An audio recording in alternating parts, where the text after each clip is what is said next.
আসসালামু আলাইকুম ওয়ারাহমাতুল্লাহি ওয়াবারাকাতুহু। আলহামদুলিল্লাহ, সকল প্রশংসা একমাত্র আল্লাহর জন্য। দুরুদ ও সালাম বর্ষিত হোক আমাদের প্রিয় নবী হজরত মুহাম্মদ সাল্লাল্লাহু আলাইহি সাল্লামের উপর। তুমি তো তাওবা করেছিলে, তুমি তো আল্লাহর জন্য সব ছেড়ে দিয়েছিলে, তুমি তো বুঝতে পেরেছিলে তোমার আসল ঠিকানা কোথায়। তুমি তো ইসলাম মেনে চলতে চেয়েছিলে, তুমি তো মুমিন হতে চেয়েছিলে, তুমি তো আল্লাহর প্রিয় হতে চেয়েছিলে। ভুলে গিয়েছ? আবার কেন পাপে জড়িয়ে পড়ছ? তোমার গুনাহের জন্য তুমি না সিজদায় পড়ে কেঁদেছিলে বহুবার, তাহলে কেন দুনিয়ার ধোকায় পড়ে গেলে? তুমি না আখিরাত চিনেছিলে, তাহলে কেন ভুলে গেলে তোমার আসল গন্তব্য? তুমি কি হেরে গিয়েছ? আল্লাহর প্রিয় বান্দা বা বান্দি হতে পারলে না, বারবার শয়তানের ফাঁদে পা দিয়ে ফেলছ। সমস্যা নেই, সময় আছে এখনো। তুমি আপ্রাণ চেষ্টা করো, শেষ পর্যন্ত লড়াই করো। তুমি জানো না আল্লাহ কত মহান, তিনি অপেক্ষা করছেন তোমাকে মাফ করার জন্য। যাও, সিজদায় লুটিয়ে পড়ো, ফিরে এসো রবের কাছে। ভেতরের সেই নিঃশব্দ আর্তনাদটা কি তুমি শুনতে পাও? সেই কান্না যা তোমার সিজদার গভীরে লুকিয়ে আছে। যখন তুমি একা থাকো, তখন কি তোমার মন এক অজানা শূন্যতায় ভরে ওঠে? মনে আছে সেই প্রতিশ্রুতি, যখন তোমার হৃদয় ভেঙে গিয়েছিল পাপের ভারে, তুমি বলেছিলে যে এইবারই শেষ, আর নয়। তখন তোমার বিশ্বাস ছিল এইবার তুমি পারবে, এইবার তুমি ফিরে আসা তোমার জন্য সহজ হবে। কিন্তু কেন তোমার সেই দৃঢ়তা বারবার হোঁচট খাচ্ছে? কেন তোমার মন আবার সেই পূর্ণ নেশার দিকে ঝুঁকে পড়ছে? কেন আলোর দিকে যাত্রা শুরু করেও তুমি অন্ধকারে ফিরে আসছো? আজ আমি তোমাদের সেই এক নিরন্তর সংগ্রামের কথা বলবো। এই সংগ্রাম তোমার নিজের সাথে, তোমার মন আর ইমানের। এই সংগ্রাম তোমার ভেতরের ভালো এবং মন্দ শক্তির। এই লড়াইয়ে তোমার পরাজয় নেই যদি তুমি হাল না ছাড়ো। আমাদের এই যাত্রায় প্রথম এবং সবচেয়ে বড় পরীক্ষা হলো শয়তানের নীরব ষড়যন্ত্র। সে সরাসরি তোমার সামনে এসে দাঁড়ায় না, বরং সে তোমার মনের গভীরে প্রবেশ করে, তোমার দুর্বলতাকে কাজে লাগায়। যখন তুমি তাওবা করে নিজেকে পবিত্র করতে চাও, সে ফিসফিস করে বলে, কি লাভ, কাল আবার পাপ করবে। সে তোমাকে বোঝাতে চায় যে তুমি একজন ব্যর্থ মানুষ। সে তোমাকে বোঝাতে চায় যে আল্লাহর রহমত শুধুমাত্র সেই সব মানুষের জন্য যারা কখনো ভুল করে না। কিন্তু সে তোমাকে একটি সহজ সত্য বলে না, আল্লাহ সেই সব বান্দাকে সবচেয়ে বেশি ভালোবাসেন যারা বারবার ভুল করে আর বারবার অনুতপ্ত হয়ে তার কাছে ফিরে আসে। এই নীরব কুমন্ত্রণা আমাদের মনকে এমনভাবে দুর্বল করে দেয় যে আমরা আবার পাপের পথে বাবাড়ি দিই। কখনো কি ভেবেছ কেন আমাদের এই চক্র থেকে বের হওয়া এত কঠিন? কারণ আমরা নিজেদেরকে শুধু আমাদের ভুলের দিকেই দেখতে থাকি।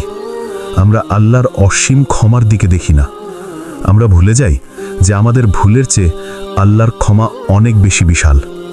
আল্লাহ বলেন, এবং যদি তোমরা আল্লাহকে ভয় করো, তবে তিনি তোমাদের জন্য সত্য মিথ্যার পার্থক্যকারী মানদণ্ড তৈরি করে দেবেন এবং তোমাদের পাপগুলোকে ক্ষমা করে দেবেন আর তোমাদেরকে ক্ষমা করে দেবেন। সূরা আনফাল ৮ এবং ২৯। সাহস করে আরেকবার সিজদায় লুটিয়ে গেলেই হয়তো আমরা দেখতাম যে এই পথটা ততটা কঠিন নয় যতটা আমরা ভাবছি। আল্লাহর উপর পূর্ণ আস্থা রাখলেই হয়তো আমরা দেখতাম তিনি আমাদের জন্য নতুন দরজা খুলে দিয়েছেন। যদি তোমার মনে হয় তোমার এই সংগ্রাম শেষ হচ্ছে না, তাহলে তোমাকে শুধু একটি কাজ করতে হবে। তোমার দুর্বলতা নয়, আল্লাহর শক্তিকে বিশ্বাস করো। একটি ছোট্ট পদক্ষেপ, একটি দুয়ার পরে আরেকটি দোয়া, এভাবেই একটি বিশাল জীবন তৈরি হয়। তুমি হয়তো ভাবছ, আমি আর কি করব, কিভাবে শুরু করব? উত্তরটা তোমার হৃদয়ে আছে। যখন তুমি শয়তানের কুমন্ত্রণাকে জয় করতে পারবে, তখন দেখতে পাবে তোমার ভেতরের ইমানের শক্তি কতটা বিশাল। এই হতাশা হলো তোমার মনের একটি বিভ্রম, এটা তোমাকে সামনে বাড়তে দেয় না। কিন্তু তুমি কি শুধু সেখানেই পড়ে থাকতে চাও, নাকি তুমি আল্লাহর ভালোবাসা পেতে চাও? সিদ্ধান্ত তোমার। আমাদের এই সংগ্রাম থেকে মুক্ত হওয়ার দ্বিতীয় কারণটি হলো আমরা আমাদের ভুলের জন্যে আল্লাহর কাছে ক্ষমা চাওয়ার চেয়ে মানুষের কাছে নিজেদেরকে ভালো প্রমাণ করতে বেশি ব্যস্ত থাকি। আমরা প্রায়শই নিজেদের বোঝাই যে এই পাপটা করলে তো কেউ জানবে না, এই কথাটা বললে তো আমাকে কেউ বিচার করবে না। হ্যাঁ, মানুষ হয়তো তোমার গুনাহের কথা জানবে না, কিন্তু তোমার রব তো সব দেখছেন। প্রতিটি গুনাহ তোমার অন্তরকে একটু একটু করে কালো করে দেয়। বারবার এই ভুল করলে একসময় তোমার হৃদয়ের আয়না অন্ধকার হয়ে যায়।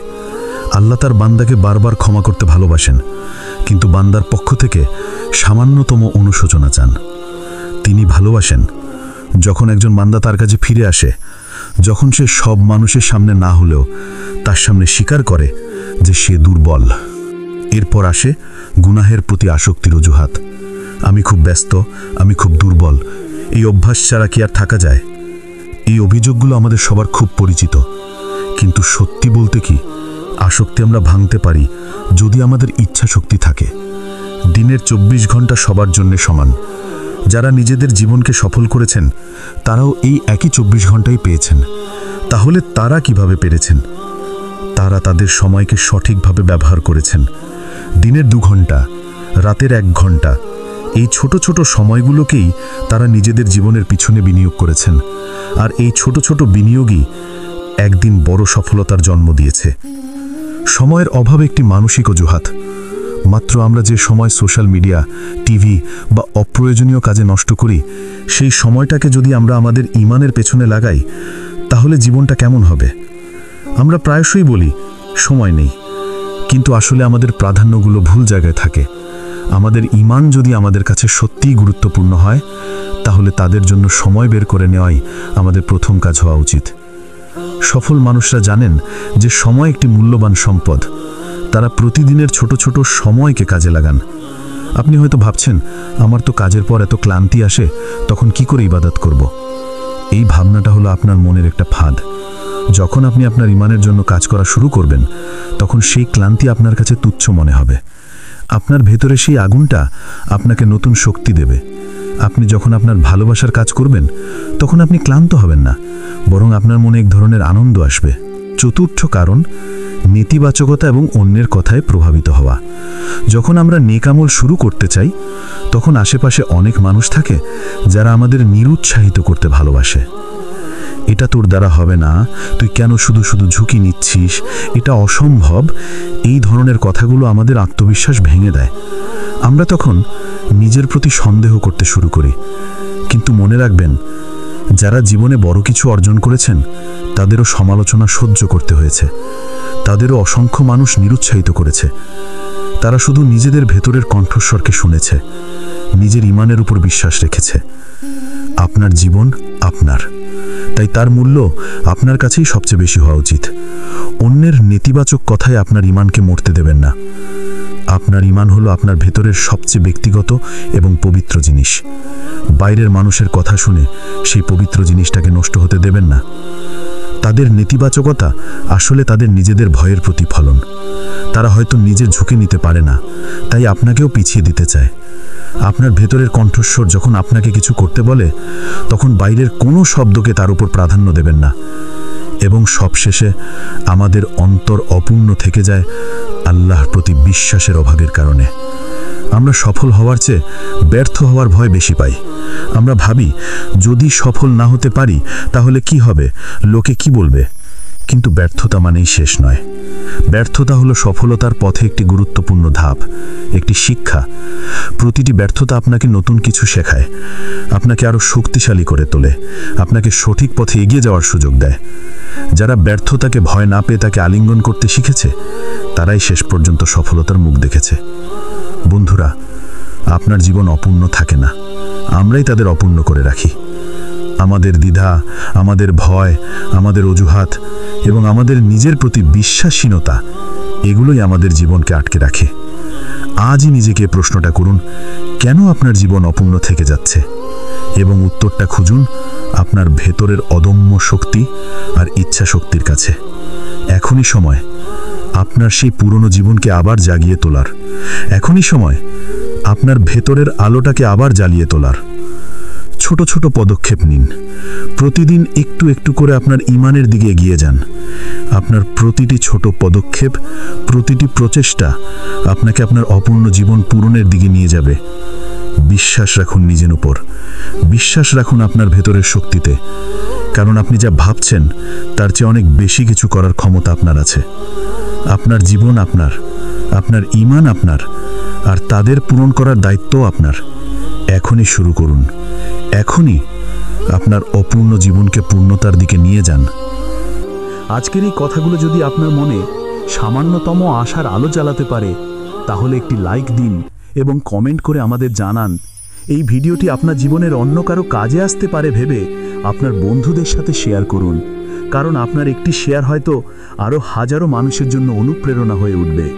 যদি ফেসবুক থেকে দেখে থাকেন তাহলে ফলো করে আমাদের পাশেই থাকুন, আর যদি ইউটিউব থেকে দেখে থাকেন তাহলে একটি লাইক দিন এবং সাবস্ক্রাইব করে আমাদের সাথেই থাকুন। মনে রাখবেন, আপনার জীবন বদলে দেওয়ার শক্তি আপনার নিজের মধ্যেই আছে। আমাদের পাশে থাকার জন্য ধন্যবাদ।